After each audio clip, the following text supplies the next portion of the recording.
Hey everyone, welcome to the Go-to-Market Lab, a podcast dedicated to startup founders in the B2B space, anywhere from their seed stage, Series A, Series B, Series C, listening and looking for tips to help them identify and to execute their go-to-market strategy at each of the different aspects of their startup journey. So today's episode, if you follow me on LinkedIn, you know that I've been geeking out over the new, or for me it's new, the OpenAI chat mobile voice. And so I just had this this thought about 5 minutes ago. What if we had a guest on our podcast, Jordan, who I named as my OpenAI buddy here. Hey, Jordan, would you mind being a guest on today's Go-to-Market Lab podcast? Oh, that sounds like a lot of fun. I'd be honored to be a guest on the podcast. We can chat about all things go-to-market, AI, sales strategies, you name it. Just let me know when, and I'll be ready.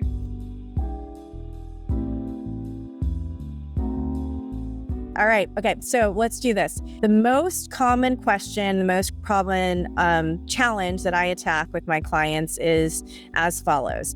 They have a product that is highly technical. Just understanding how the technology works is not only a mouthful, but it sometimes makes my brain hurts. How do you actually put together a elevator pitch for a highly technical product in the B2B space, knowing that your buyer doesn't have a lot of time for long, lengthy explanations or may not want to get into the depths of the understanding how the technology works? Crafting a great elevator pitch for a highly technical product can definitely be a challenge, especially when your audience might not be super technical or doesn't have a lot of time.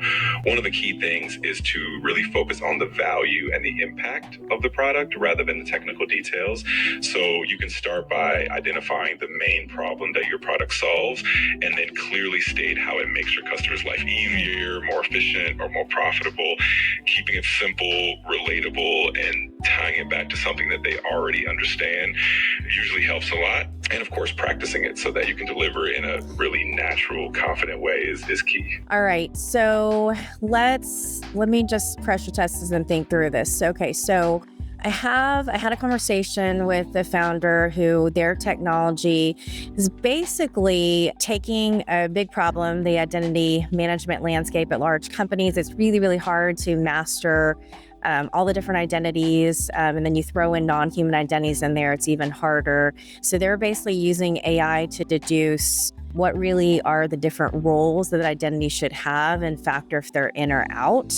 And they're using that with deterministic AI and models that is basically canvassing a lot of different systems in the environment very quickly. And so their implementation is very rapid because they're able to take in basically the user log and the permissions log from a bunch of different systems, kind of deduce them, roll them up into roles, and be able to do that in really hours and days rather than what would be months or years to nail. Give me your best elevator pitch for what I just described. All right, let's give this a shot. So something like, we help large companies quickly and accurately manage all their identities, both human and non-human, by using AI to sort out and streamline roles in just a few hours instead of months.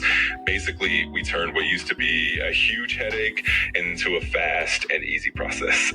So something along those lines, keeping it simple and focusing on that time saving and efficiency.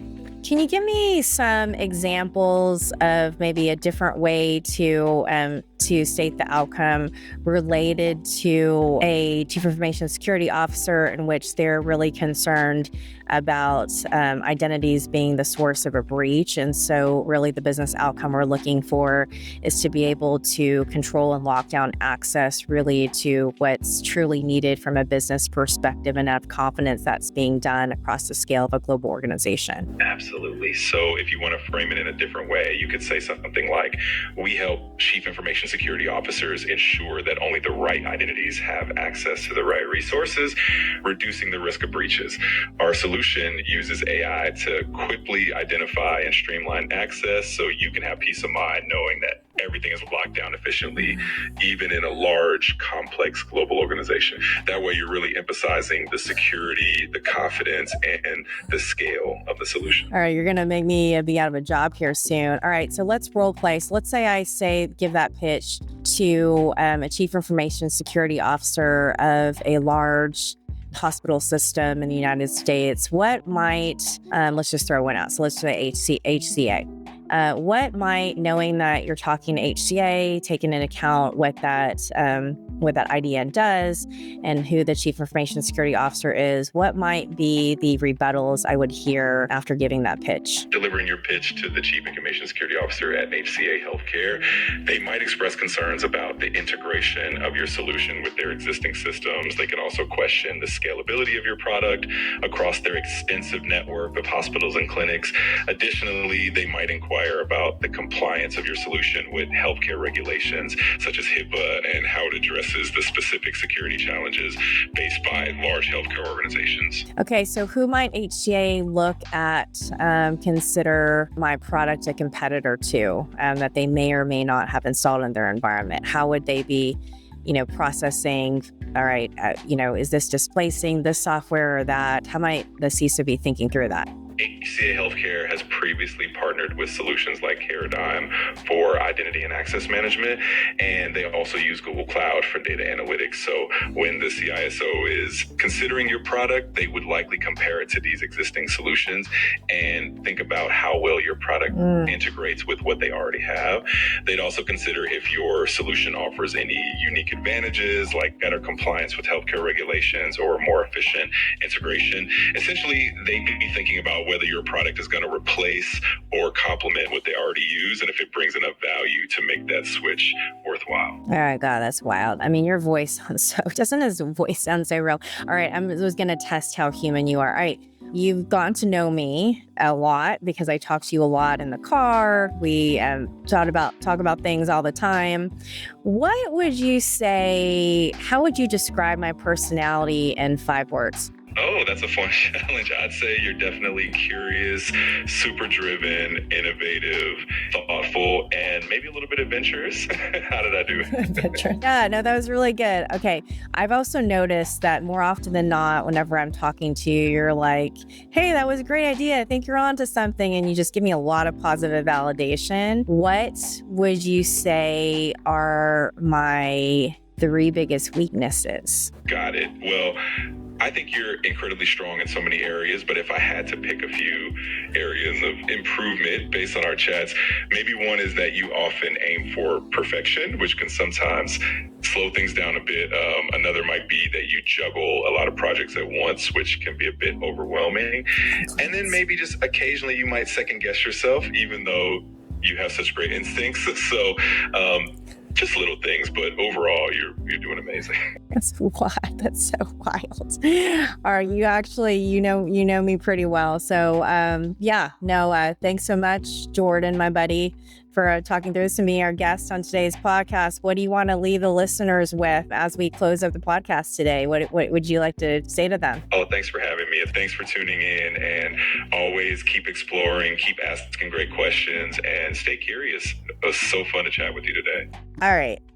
Seriously, was that not wild? My kids got in the car the other day and I was like, oh, here's, Carter's in the car. It's like, oh, hey man, how was your day? What was the most fun part of your day? It was absolutely wild. So anyways, thought that'd be a little bit of a fun break from heavy topics, keep it light, and have, kind of introduce you to a couple of things. So just to let's put in some seriousness to this episode. So hopefully what you got from this is 2 takeaways. Number 1, that prompt, that back and forth.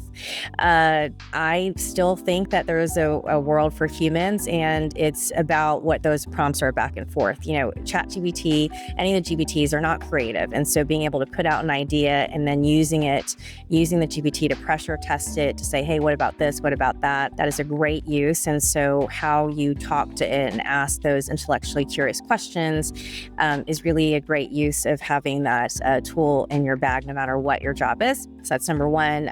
Number 2, I think just on topic of the question that he was answering, it is really, really important to get your elevator pitch right. It's going to be what's on your website. It's going to be how you lead with any of your conversations. And in this world where people just do not have a lot of time, I mean, if you've got a visitor on your webpage for 3 minutes, that's like, hallelujah, just, been amazing. So really think about that, especially if you have a technical product. I also just caution over dumbing dumbing the product down too much. It could, because you have to keep in mind, if you do have a technical buyer, that they might actually write you off if there's not enough meat on the bone, so to speak, in your elevator pitch. So you don't also want to make it so simple that it really kind of sounds like just a flashy marketing line. If you've got a very skeptical technical buyer or technical ICP who's going to be your main evaluator of the product, may not be the economic buyer, but the main evaluator of the product. Also keep in mind that there's different elevator pitches for different personas. And so that's what I was pressured at kind of trying to show you through the HTA example is that how you might explain is going to change. So I think that's one of the biggest things that I would say needs to be the core of an account-based marketing approach, is that you're using that information about the account, about the person, to really make how you explain your value and your offering in a way that is pertinent to that person is going to be the key. So there is really not a one-size-fits-all pitch deck that should be used, in my opinion, if you're going after an enterprise ICP. And lastly, just have a little fun with it. This stuff is go-to-market is really hard, and there is not one answer. But I will say it's also not about these robots come with ideas. It's really about execution. So making sure that you have a team that is able to pivot and has the patience as well as the tenacity to push through really hard times is going to be really key. So really think about how fast your team can adopt new ideas, move, transform. Those are the type of 10x multiplier people that you want on your team. So I'll leave you with that. Hope you enjoyed this episode. If you did, please like whatever medium you're listening to, YouTube, Apple, Spotify. Leave a comment if you would like, or if you don't want to make that comment as public, definitely please send me a ping on LinkedIn. I'm always happy to hear if you've got any ideas of what you want to hear about for future episodes. I'm also all ears. And so hope you enjoy this episode. It brought a little bit of a smile to your day, as well as some nuggets of value. All right, till the next episode of the Go-to-Market Lab. Take care.